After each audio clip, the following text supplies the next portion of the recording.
Hi guys, welcome to our today's webinar that is devoted to warm-up activities, how to use them properly, how to avoid this endless routine, how not to get bogged down in this routine, and how not to be stuck in a rut. So, without further ado, let me start sharing my screen with you. And first and foremost, I'd like just to introduce myself. Actually, my name is Marina, and some of you might already know me. I'm both a corporate teacher and an expert in our TC department, and I've been working as a teacher of English for almost 10 years. I've been working here in Skyen for almost 2 years. And actually, by trial and error, recently I've compiled a list of activities that might be applicable to your students if we're talking about how to warm up your students properly.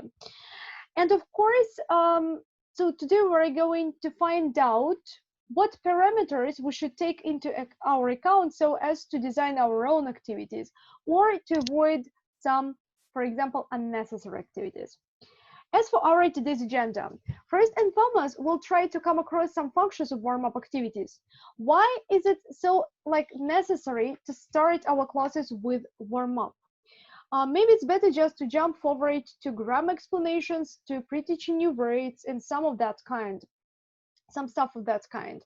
Afterwards, we're going, of course, to list a number of parameters that make a good and a bad warm-up activity. We would have to know what kind of activities we need to avoid so as not to face a clumsy situation. And of course, we would have to differentiate between different warm-up activities and highlight some of the activities that might be suitable for young learners. Okay, let's set off our journey.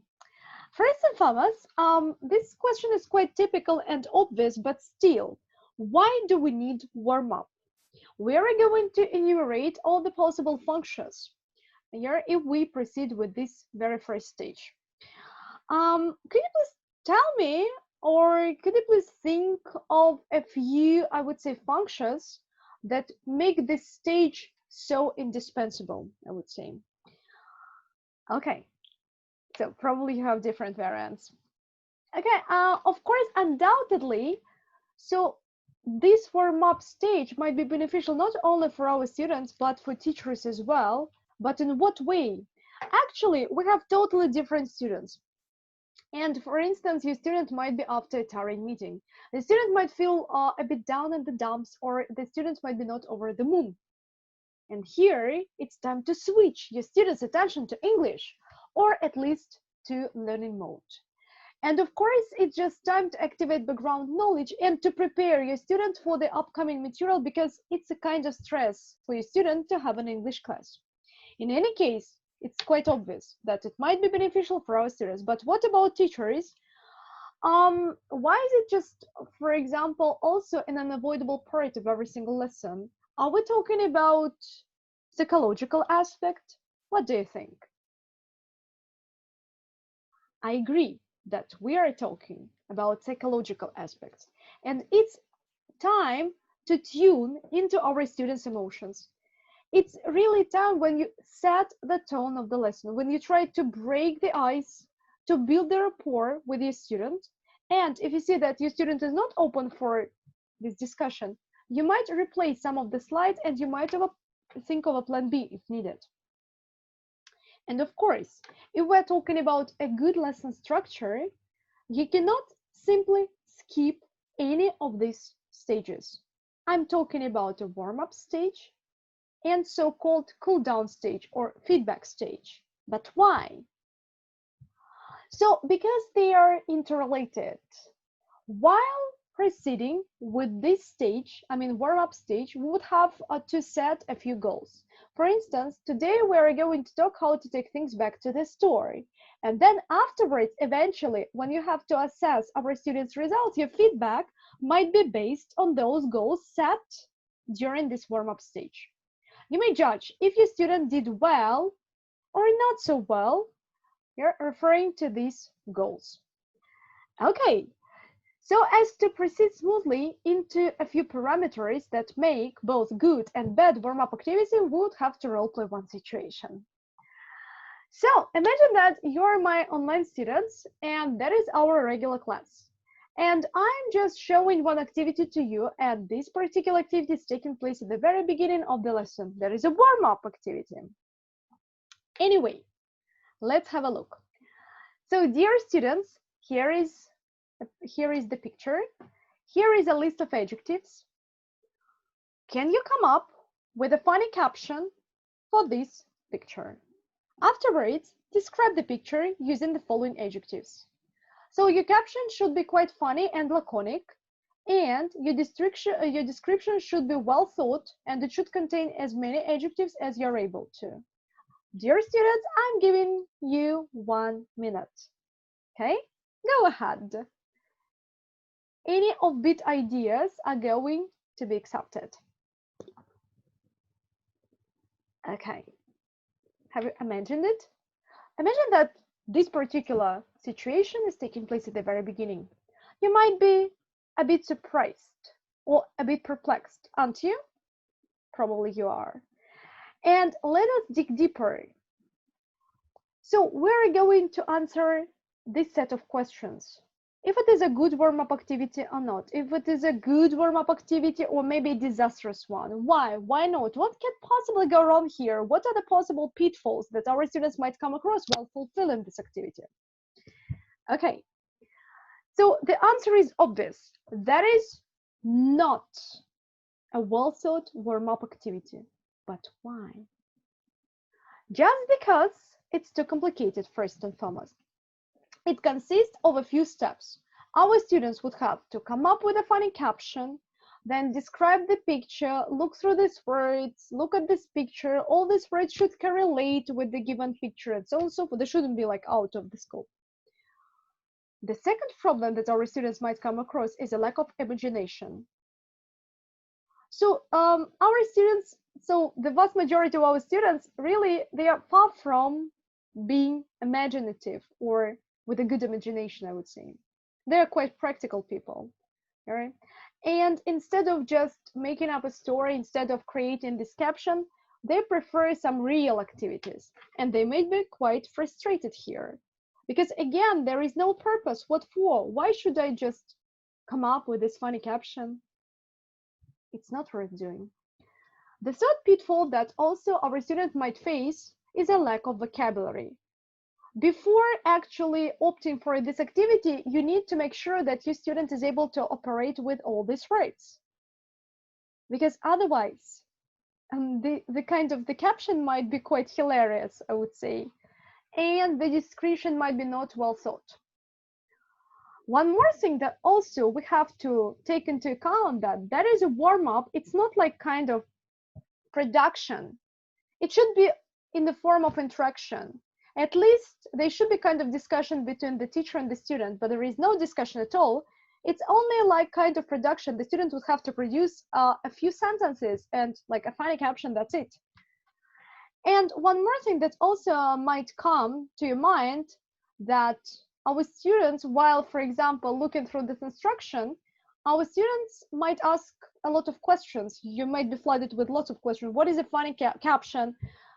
Should I use all these words? Why funny? And so on and so forth. And while just giving these instructions, you need to make sure that your student understands you, that you are like on the same wavelength. That is all. But there are even many more pitfalls here, and that is definitely not the best start of the lesson, because it's more about production rather than interaction. It might perplex your student. It's not for a student with a lack of imagination. And again, be sure you need to make sure that students remember all these words. That's it. Okay, but let us again brainstorm. Which activities are good for a warm-up and which activities are totally bad for a warm-up? You might think about like questions, like follow-up questions. Maybe your warm-up might be based on your real experience or your student's experience, something like that. But still, there are a few parameters that we'll have to stick to so as not to have a disastrous warm-up. Let's take a look. First and foremost, your warm-up activity shouldn't be boring. It shouldn't be too challenging, and it shouldn't take up to, for example, 20 minutes, because sometimes your warm-up activities might be transformed into the whole lesson. And that is not worth doing, because again, there is no progress at all, and you have to really to have time limit here, up to 5 minutes. That is all. It shouldn't be another controlled practice activity. I mean, it shouldn't be like, okay, produce this tongue twister, or for example, I don't know, like title this picture, something like that. Instead, it should be quite engaging, quite positive, student-centered, and conversation-based, because we are talking about warm-up. It's all about training. We have to warm up so as to be ready for the rest of the lesson. And now, let's just proceed with practical part. I'm going to present you a few ideas on how to warm up your students. And we'll try to put ourselves in critics' shoes. We'll try to come up with both advantages and disadvantages of all these activities very, very briefly. Okay, let's go. The first thing that is quite simple to do, it doesn't require, I would say, a lot of attempts to fulfill this activity. This activity is called speed icebreaker. So it's quite obvious because it doesn't require a lot of time to prepare and so on and so forth.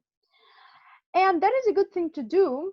It might be used for the sake of recycling some lexical units from our previous lesson, or it might be used so as to get to know each other better.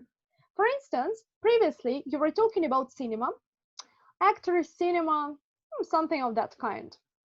And today, at the very beginning of the lesson, you are showing this activity as a way to warm up your student. For instance, okay, do you remember the topic that we were talking about previously? Yep, cinema. That's perfect, good. And now, could you please tell me 5 favorite films of yours? And then you would have to continue this conversation to support your student by adding a few follow-up questions. And why? What makes, for example, what makes this film so unique? Something of that kind, right? To break the ice. Again, it's up to you. It might be 3 favorite films or 5 favorite films, but there is a speed icebreaker. That's why don't forget about time limit. Okay, so if it is a good warm-up activity or not, let us discuss a few advantages and disadvantages. I would say there are more advantages than disadvantages, just because, first and foremost, it doesn't require preparation, practical at all. It's not so time-consuming. It might be engaging, and we get to know each other better. As for disadvantages, I would say that there are no disadvantages at all, because it's quite engaging and it's more about interaction. Okay, let's continue then with the next game. This activity is called Jeopardy game. And if you just search for this website, Jeopardy Labs, there are ready-made templates and you don't have to reinvent the wheel. The main idea of this game, again, is to recycle vocabulary from our previous lessons and at least to provide your students with follow-up questions. Now, for instance, previously you were talking about hobbies, right? So actually your student learned some new expressions in the previous lesson, and now you really need, or you want to make sure that your student is able to operate with these words. And you may just search for one ready-made template here, for example, this one, water hobbies, creative hobbies, daily hobbies, and so on and so forth. And this kind of table might be attached, right? We might use our attachments. So, and here you would have to come up with, for example, few statements, or your students would have to read them aloud and guess what hobby is hidden inside this box, right? Again, it doesn't require a lot of time to prepare because since there are like ready-made templates, and also it's quite engaging, and probably I do believe that your student would take an active part while guessing what the word is hidden here. Okay, also it's quite good just to get to know each other a bit better, to break this ice. So as you might know, what your students' hobbies are, your students' favorite hobbies are, and you might ask some follow-up questions. Okay, one more way to recycle vocabulary is called taboo game. Taboo. But why is it called like taboo game? Actually, taboo is a guessing game, and the objective of this game is just to have the partner to guess the word on the player's card without using the word itself or additional words listed on the card. Let's have a look.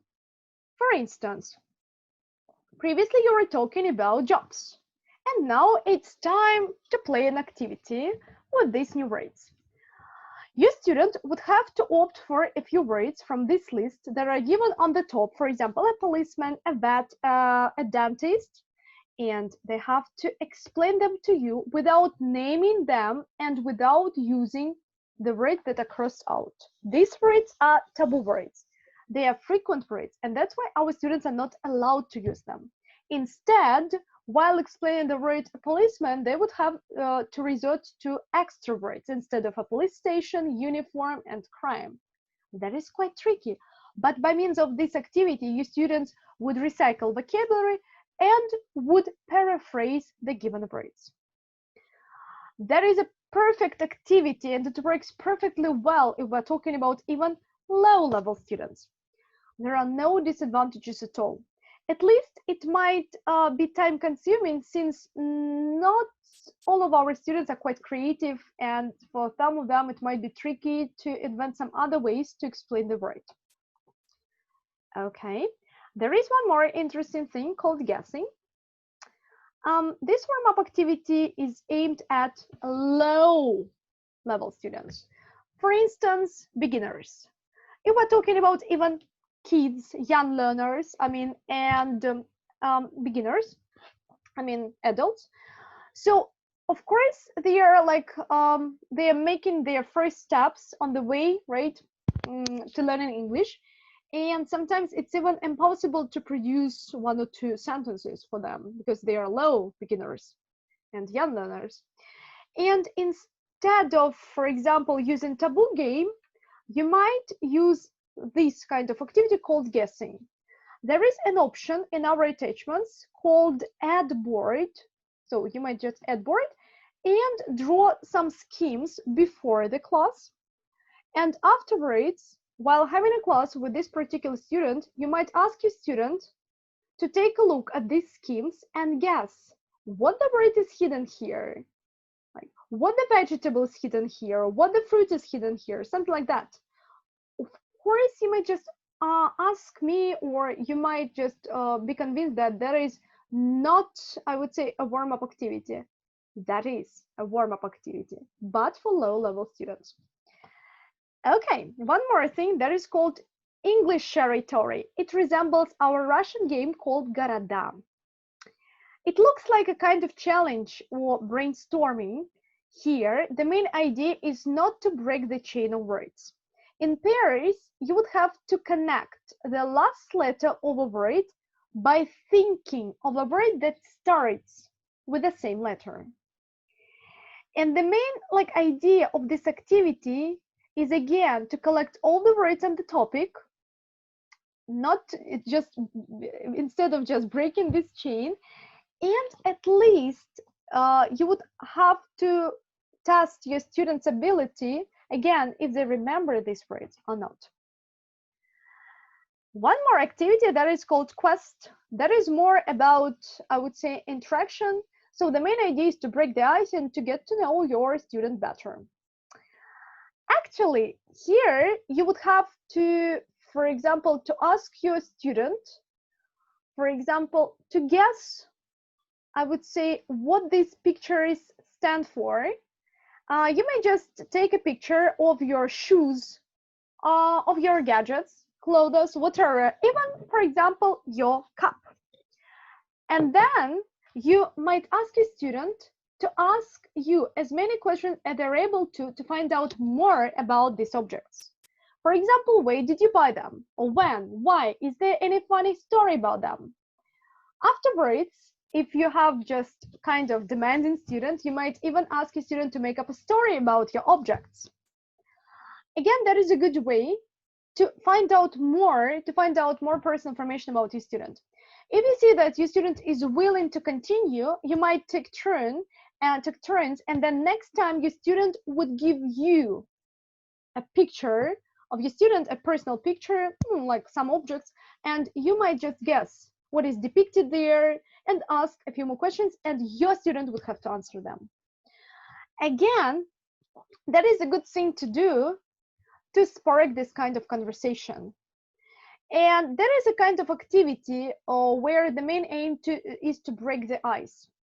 The number of questions should be limited up to 6 questions, because otherwise, again, it might take a lot of time to answer all these questions. And again, don't forget that not all our students might be willing to proceed with their personal pictures. That's why you have to be very, very cautious here. One more activity is called "What is the news story here?"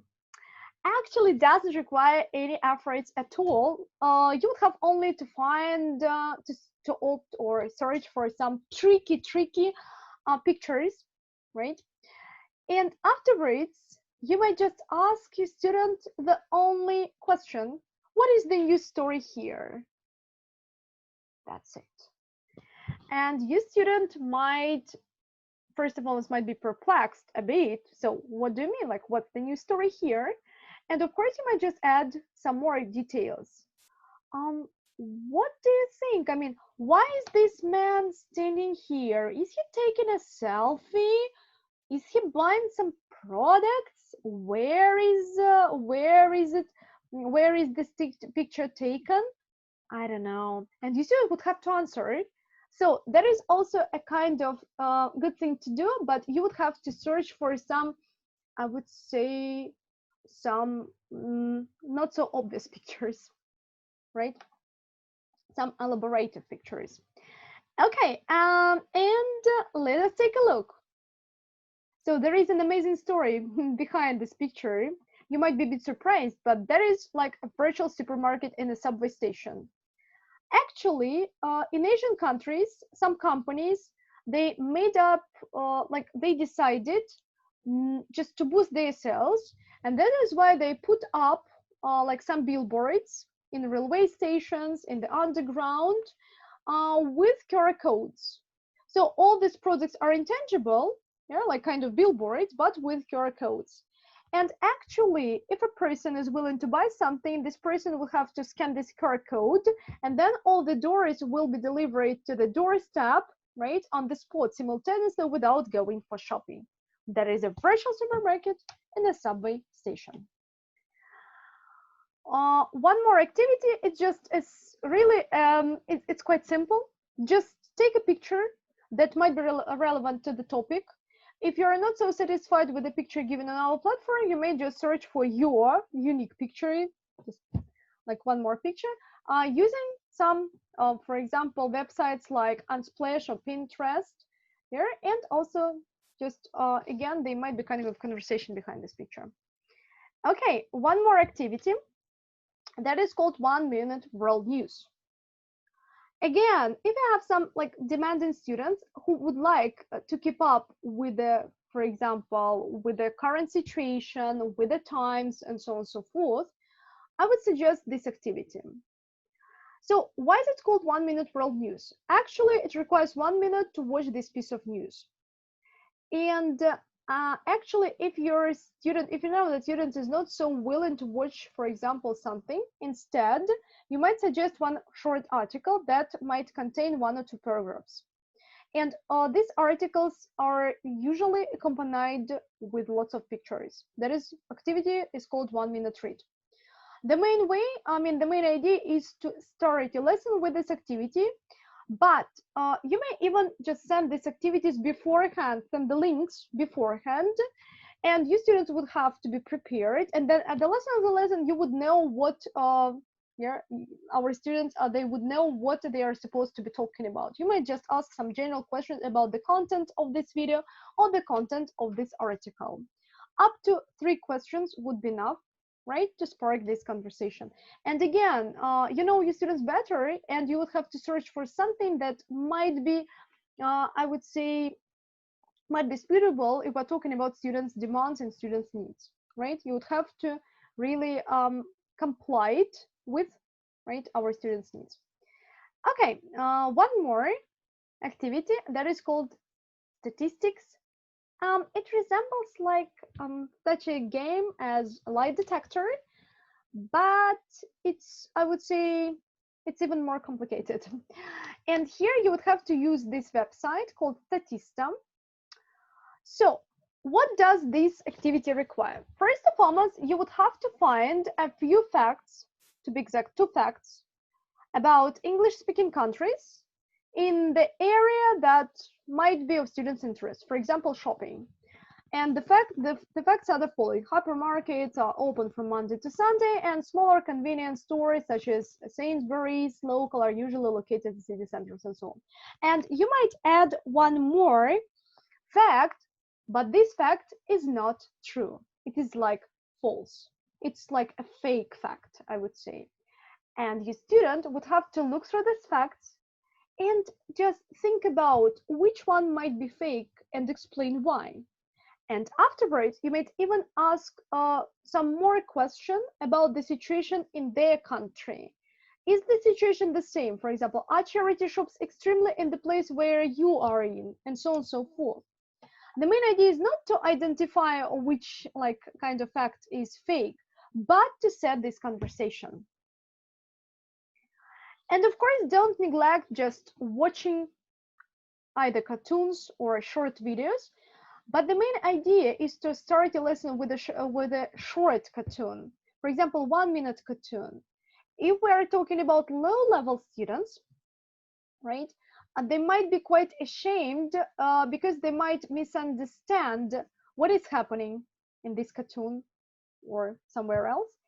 And there is one more option. Instead of just, I would say, instead of showing this cartoon with words, they might be, for example, muted cartoons without words at all. But this cartoon might be full of actions. Now, for instance, Mr. Bean.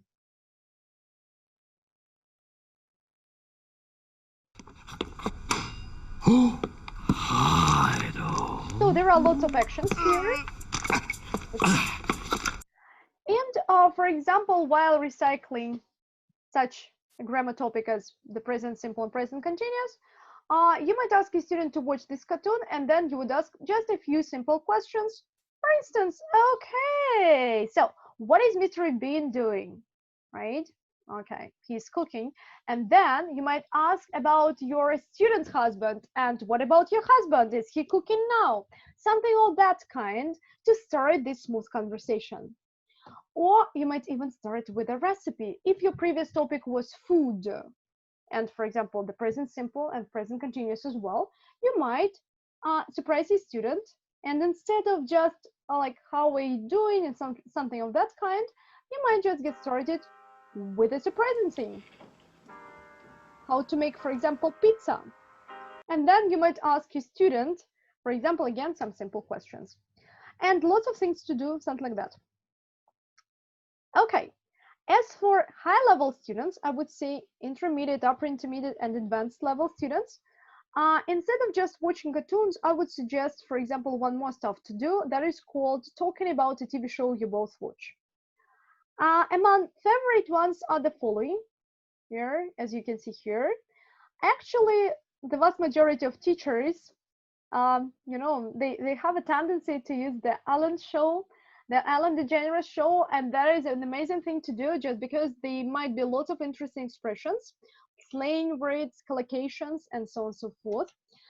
And again, it's up to you which one to use, but still, that is a good thing because it's like an authentic material, and you may just send the link beforehand, before the class, and you may just even compile a list of, for example, 5 interesting expressions, right? Like a Google Doc, or you may just send it via chat.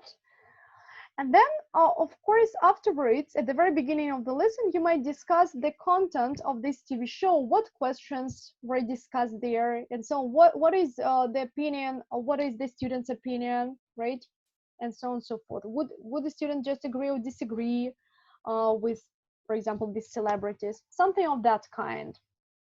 Again, it's not for all of our students. Not all our students are willing to watch, for example, TV show. You might search for some YouTube channels as well, and just start a lesson with a kind of short, for example, short episode. Okay, even associations might be handy while talking about warm-up activities, right? For instance, what associations do you have with cats? But the main idea is that you cannot say cat. You might add some kind of descriptions like home, pet, wild, cute, dangerous, and so on and so forth. The main idea is, again, is to somehow recycle our previous topic and probably prepare our student for upcoming material. Okay, and of course there are some grammar games. We're talking about, for example, the second conditional. This game is called Time Machine. You might search for some kind of pictures that might correspond to different epochs and use our attachments, and then just ask our student to role play one situation. Imagine that if you had a time machine, like where would you go, to which time period, would you just want to visit this period and come back, or would you stay, why? For example, if there was one person you could meet going back in time, who would it be and why and why? And the students will have to prove this idea, to explain why. And of course, if your students are obsessed, for example, with different social nets like Instagram, Twitter, Facebook, whatever, you might ask one more question. What if some celebrities were alive? What would they post on social media, right? And you might use our attachments. Just do use these pictures. Okay, there is one more game called Never Have I Ever, right? This game is aimed at just, I would say, such grammar structures as the present perfect and the past simple. You might have heard about this game. And actually doesn't require any preparation at all. But you would have to ask each other different questions, starting with never have I ever, or if you see that your student is not so sure, you might even ask some simple questions starting with have you ever, and your student would have to answer like yes I have or no I haven't, and then if your answer is yes I have, you would have to specify some details. You're using the possible way did it happen, when, and so on and so forth. Okay. And as for young learners, of course, you might be wondering what to do with young learners, because as for adults, it's more or less clear. We might start with a short video, with a famous saying, for example, with just some games, with a taboo, for example, game, with a Jeopardy game, with a speed icebreaker. But what to do if we have just young learners, really? And I would say the most common warm-up activities are different songs, because as you know, our young learners, they're quite active and not passive at all. And you might even, for example, sing the song together here, and you might add some movements here. You might even stand up and just imitate different I don't know, like animals, or clap your hands and use your student, your young learner would have to imitate the same movements or the same sounds, something of that kind. That is also an amazing thing to do for young learners because they're quite active in comparison with adults. And as for our summary, you know, as for warm-up activities, no one knows what might suit your students' needs. For some students, it's quite good to, for example, to get started with a short video and to discuss, for example, current news. But for others, it might be quite boring. And the only thing that you have to bear it in mind is that your warm-up activity should be quite positive. It should be engaging, student-centered, and conversation-based. You don't have to be the only one in your classroom. You have to engage your student. You have to guide the student to speak more, and for the sake of breaking the ice, just you would have to try out different activities and see if they work perfectly well or they don't work. We're talking about your personal students. And actually, we are approaching the end of our today's webinar. Thank you so much for your attention. I'm looking forward to seeing you just next time. If we are talking about practical part, then we'll try to, for example, consider a few cases, a few real cases, and we'll try to find some solutions to the problems stated. Once again, thank you so much. Thank you so much for being with me today, and I really hope to see you. Goodbye.